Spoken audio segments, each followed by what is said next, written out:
Ahora, en aquellos tiempos vemos que había religiones también que se conocen como las religiones de misterio. Entonces ya vimos cómo son las filosofías, que ahorita vamos a ir relacionando algunos puntos de la Biblia. Y dice, las religiones de misterio eran variadas en el Imperio Romano. El objetivo era la búsqueda de la salvación, de sentirse protegido por la divinidad y destinado a estar con ella. ¿Ok? Fíjense, chequen estos datos, mis queridos. Estas eran religiones que se conocen como misterio, que había alrededor del judaísmo del segundo templo. Había otras religiones que tenían este pensamiento. Bien. Entonces, ellos buscaban la salvación, ¿ok? Estas religiones, de sentirse protegido por la divinidad y destinado a estar con ella. ¿Qué dicen los cristianos? No, pues Yeshua, si yo creo en él, voy a ser salvo y voy a pasar, después de la muerte, voy a estar eternamente en el cielo delante de Dios. Fíjense de dónde viene la filosofía o estas creencias religiosas. Y de estar por la eternidad con la divinidad. Aunque ya después hay un choque ahí con el libro de Apocalipsis, que no es profético, es un escrito literario, y ahí vienen muchas confusiones. Aunque tenía un fuerte sentido de comunidad en sus reuniones, el tema de la salvación era personal. Es decir, que estas comunidades religiosas, conocidas como religiones de misterio, se reunían, pero la salvación era personal. Nada de que, bueno, ya somos en grupo, pues es una salvación en grupo, no. Es personal. Ahora vamos a ver cómo veían la salvación, porque es un tema que de veras en el cristianismo, para el cristiano es muy importante. Es que, ¿qué es la salvación? Y la salvación, y la salvación. Pues la salvación en las religiones de misterio entendían la salvación como la liberación de las miserias de esta vida y el ingreso al mundo de los dioses. Estaba proyectada como vida después de la muerte fuera de este mundo. ¡Ojo! ¡Checa! Entonces, de acuerdo a estas religiones de misterio, la persona moría, pero estaba proyectada a tener vida después de esa muerte fuera de este mundo, de esta dimensión de espacio-tiempo. ¿Sí? Así es como ellos lo concebían. Aseguraban la salvación por medio de ritos, de ceremonias, de fórmulas de cultos, de símbolos. De esa manera aseguraban su salvación. Ahora, esto nos muestra realmente que hay una gran influencia de estas religiones que había en aquel tiempo del primer siglo, de esta ideología sobre el tema de salvación en la teología cristiana, en lo que está en la Biblia cristiana, donde el símbolo es la cruz. Acuérdense que el símbolo de un cristiano es la cruz, y que la muerte de Yeshua era el medio para ser salvos, es decir, el sacrificio vicario. Ese es el rito, esa es la ceremonia. El sacrificio vicario es lo que a mí me va a dar salvación. Yo creo en ese sacrificio vicario, me va a dar salvación para cuando yo muera, me vaya al cielo, pueda vivir con la divinidad, pueda estar con Dios por toda la eternidad. Entonces, siempre marcaban que para ser salvo tenía que haber alguna divinidad, algún rito, alguna ceremonia.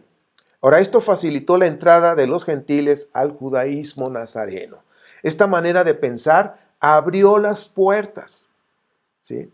Si en el judaísmo había 18 preceptos de Shammai para poderse hacer judío, por eso simplemente había muchísimos simpatizantes que les gustaba la manera de cómo los judíos llevaban su religión y la seguridad social que tenían, porque ayudaban a las viudas, ayudaban al huérfano, le tendían la mano, ayudaban al necesitado. Es decir, la seguridad social que tenía el judaísmo era muy bueno, y eso era atractivo para los gentiles que no tenían eso. Entonces, pues de alguna manera tenían que poner, si tú quieres ser parte de nuestra comunidad religiosa, tienes que pasar estos 18 ritos. Para los varones, entre ellos estaba la circuncisión, ¿sí?, y la inmersión.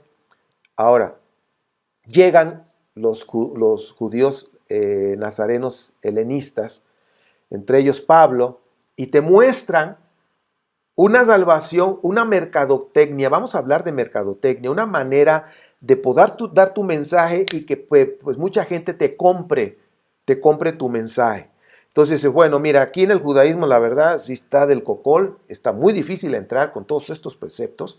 Y es que hacerse la circuncisión en aquel tiempo, ya adulto, con un sílex, con una piedra, no era con una cirugía como ahora, que lo hacen y le cosen y pues que quede ahí estéticamente bien visible. En aquel tiempo era una carnicería tremenda para un adulto que se quería convertir. Por eso muchos había que eran los prosélitos de la puerta. ¿Por qué? Porque sí habían creído, les gustaba el judaísmo y todo, pero nada más el mocharse, el decir, voy a pasar por el cuchillo del sílex que me corten, déjame, después lo vemos, ¿no? Ese tema. Entonces llega ahora Pablo y decir, no, no es necesaria la circuncisión. Si tú eres un gentil, tú quédate como tal, eso es todo. Tú nada más necesitas creer en Jesucristo, como lo ponen los cristianos, en Yeshua, el Mesías, y al creer en Él, al poner tu fe en Él, al creer en el sacrificio vicario, porque Él tomó tu lugar, tú con eso vas a ser salvo.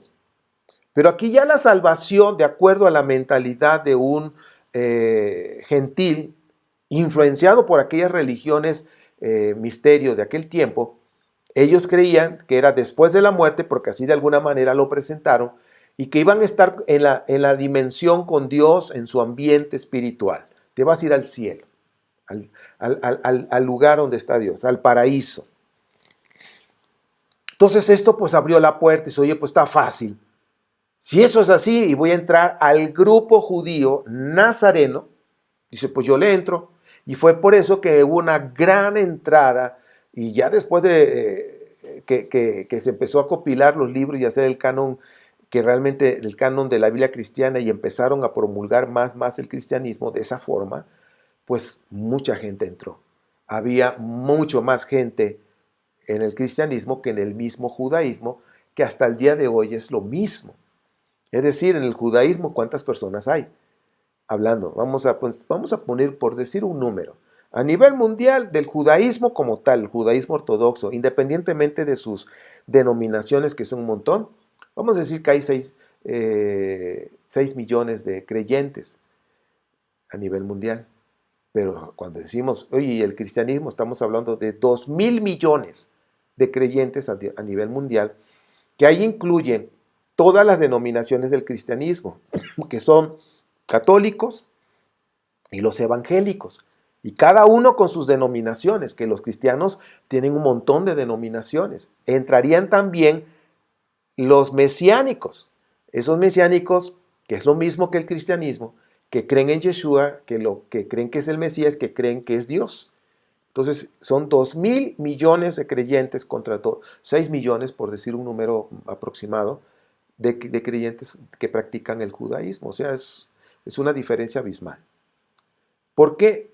Por la manera en que se presenta, ¿sí? Entonces, el judeocristianismo, el judeomesianismo, que abre las puertas totalmente a los paganos, a los gentiles, y que solamente tienes que creer, no necesitas creer en Yeshua, en su sacrificio vicario que tomó tu lugar, y que después de la muerte estás salvo, no te vas a ir al infierno, no te vas a ir a nadar al lago de fuego, por decirlo así, sino ya tu seguridad está puesta porque Jesús tomó tu lugar. Y dice, no, pues compro, ¿cuánto cuesta? Nada, tú éntrale. Ah, bueno, pues yo le entro. Y así es como empezaron a rodearse y pues bueno. Ahora